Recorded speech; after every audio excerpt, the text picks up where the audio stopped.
जिस लोक में हम रह रहे हैं ये ऐसे निर्दयी का लोक है। आप यहाँ अपने पेट के लिए जा रहे हो, जाना पड़ता है। रास्ते में कीड़ी मकोड़ी ना जाने कितने जीव जंतु आपके पैरों के नीचे कुचले जाते हैं, और ये पता भी होता है और फिर भी नहीं बचा जा सकता हमसे। परमात्मा कहते हैं पृथ्वी ऊपर पग जो धारे और करोड़ जीव एक दिन में मारे।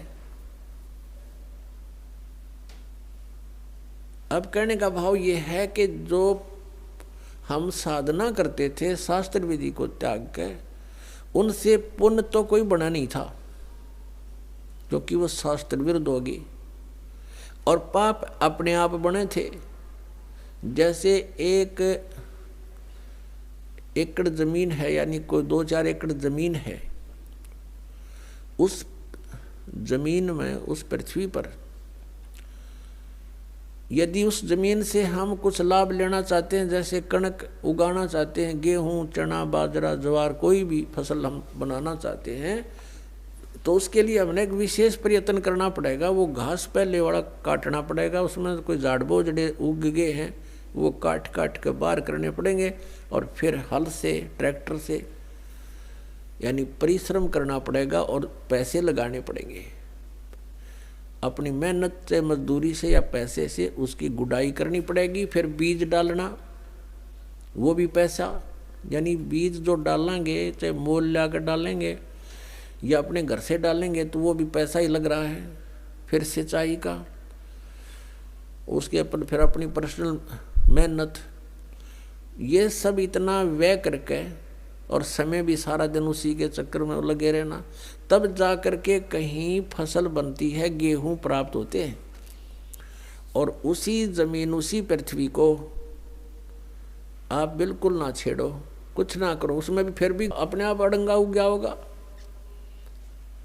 अपने आप इतना कबाड़ो उसके अंदर उत्पन्न हो जाएगा, वो दिखे भी नहीं पृथ्वी है यहाँ पर, तो वो यूजलेस है।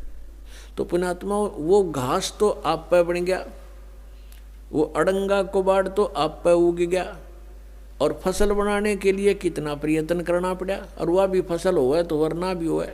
यहाँ के जो साधनाएं थी वो ऐसे टाइप की थी जैसे कोई इंद्र की गद्दी प्राप्त करने के लिए, स्वर्ग का राजा बनने के लिए तप या यज्ञ करते हैं,